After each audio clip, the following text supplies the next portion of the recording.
അസ്സലാമലൈക്കും. പുതിയൊരു വീഡിയോയിലേക്ക് സ്വാഗതം. ഞാനിവിടെ ഒരു ഉണ്ണിയപ്പത്തിന്റെ റെസിപ്പിയാണ് ഇവിടെ ചെയ്യാൻ പോകുന്നത്. അപ്പൊ അതിനായിട്ട് ഞാനിതാ പച്ചരി ഞാൻ ഒരു 2-3 മണിക്കൂർ പൊകുത്തി നല്ലോണം വെള്ളം നല്ലോണം പോക്കിയതിന് ശേഷം മിക്സിയിലിട്ട് പൊടിച്ചിട്ട് വെച്ചതായത്. അപ്പൊ ഇതിന്റെ അളവ് എന്ന് പറഞ്ഞാൽ നമ്മളിതാ ചായയെല്ലാം കുടിക്കുന്ന 2 ഗ്ലാസ് പച്ചരിയാണ് ഞാൻ എടുത്തത്. ഈ 2 ഗ്ലാസ്സിന്.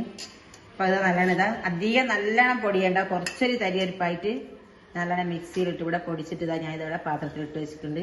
ഇതിലേക്കൊരു 3 സ്പൂണ് മൈദയും നമ്മൾ ഇട്ട് കൊടുക്കാം. ഇതിലേക്ക് തന്നെ മൈദ ഇട്ട് കൊടുക്കാം. ഒരു 3 ഏലക്കായ്. പക്ഷെ ഞാനിതിൽ പഴമൊന്നും കൂട്ടുന്നില്ല, പഴമൊന്നും കൂട്ടാണ് ഉണ്ടാക്കുന്നത്. അപ്പോൾ ഒരു ചെറിയൊരു സ്പൂണിൻ്റെ അത്ര പിഞ്ച് അപ്പക്കാരിട്ട് കൊടുക്കുന്നുണ്ട്. ഇത്തിരി പിഞ്ച് ഉപ്പ് ഇട്ട് കൊടുക്കുന്നുണ്ട്.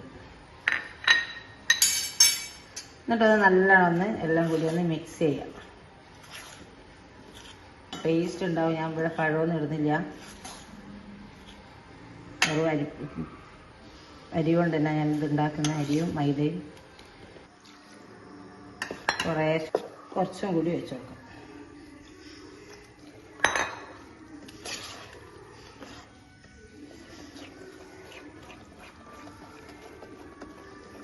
നല്ലോണം മിക്സ് ചെയ്യാം. ഇത് എല്ലാം കൂടി ഇതിലേക്ക് ഒരു സ്പൂണ് കറുത്ത എള്ളിട്ട് കൊടുക്കാം.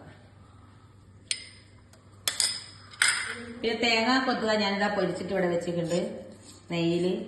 പിന്നെ അപ്പം നെയ്യിലോ ഓയിലോ എന്തിലായാലും തേങ്ങാക്കൊത്ത് പിന്നെ ഓരോരുത്തരുടെ ഇഷ്ടം പോലെ പൊരിച്ചെടുക്കുക. ഇപ്പം ഞാനിതാ പൊരിച്ചെടുത്തിട്ടുണ്ട്. ഇത് ഇതിലേക്ക് ഇട്ട് കൊടുക്കാം.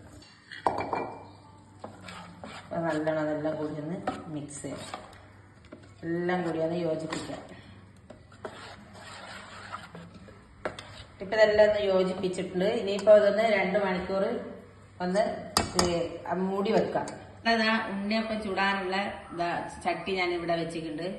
നല്ല ഇരുമ്പിന്റെ ചട്ടിയാ ഞാൻ സ്റ്റൗവിൽ വെച്ച്. എണ്ണ നല്ലോണം ചൂടായി വരുന്നത്. എല്ലാ കുയിലും ഞാൻ ഓയിൽ ഒഴിച്ചിക്ക്. അപ്പൊ ഇത് നമുക്ക് ആദ്യം ഒന്ന് ഇതിലേക്ക് ഒഴിച്ചു കൊടുക്കാം. കൂട്ടൊന്ന് കുറേശ്ശായിട്ട് വെച്ച് കൊടുക്കാം. എല്ലാത്തിൻ്റെ ഇതേപോലെ തന്നെ ഒഴിച്ചു കൊടുക്കാം.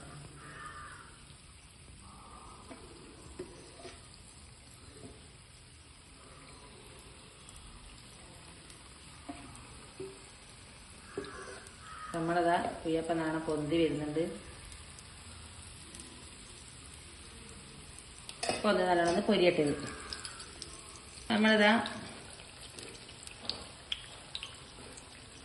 നമ്മളിതാ കുയ്യപ്പം ഒന്ന് തിരിച്ചിട്ട് കൊടുക്കാം. ചിലത് നല്ലോണം പൊരിഞ്ഞ് താനെന്നെ അത് തിരിഞ്ഞ് വരും. ഇപ്പൊ ഒന്ന് തിരിച്ചിട്ട് കൊടുക്കാം. ഡക്കടാ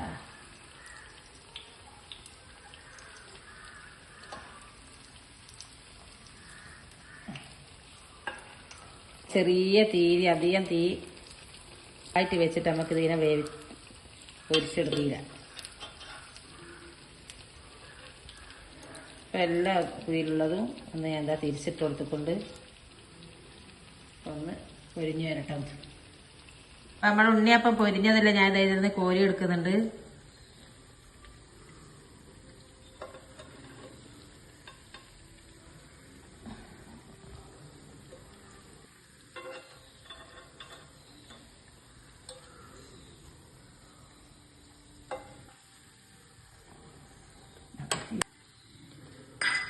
ഇതേപോലെ തന്നെ അടുത്തതും ഇതേപോലെ തന്നെ ഒഴിച്ചു കൊടുക്കാം.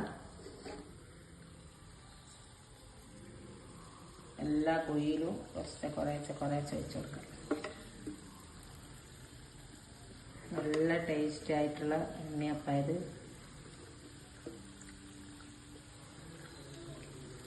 നമ്മുടെ വീട്ടിലുള്ള സാധനങ്ങൾ വെച്ചിട്ട് തന്നെ നമുക്കിത് ഉണ്ടാക്കിയെടുക്കാം. അപ്പൊ ഇതൊന്ന് നല്ല ഇതേപോലെ തന്നെ പൊരിഞ്ഞു വരട്ടെ. അപ്പൊ നമ്മളിതാ ഉണ്ണിയപ്പം റെഡിയായിട്ട് ഞാൻ പാത്രത്തിൽ ഇട്ട് വെച്ചിട്ടുണ്ട്. നമ്മളെ വീട്ടിലുള്ള സാധനങ്ങൾ വെച്ചിട്ട് നമുക്ക് പെട്ടെന്ന് ഉണ്ടാക്കാൻ പറ്റുന്ന ഒരു സ്നാക്കാണ് ഇത് ഉണ്ണിയപ്പം. അപ്പൊ ഇതേപോലെ നിങ്ങൾ ട്രൈ ചെയ്യാം, ഉണ്ടാക്കാം. അപ്പൊ ലൈക്ക് ചെയ്യുക, ഷെയർ ചെയ്യുക, സബ്സ്ക്രൈബ് ചെയ്യുക, ബെല്ലൈക്കൺ അടിക്കുക. അപ്പൊ എന്തായാലും വീഡിയോ മുഴുവനായിട്ട് കാണാം. അപ്പൊ ഇൻഷാ അല്ലാഹ് അസ്സലാമു അലൈക്കും.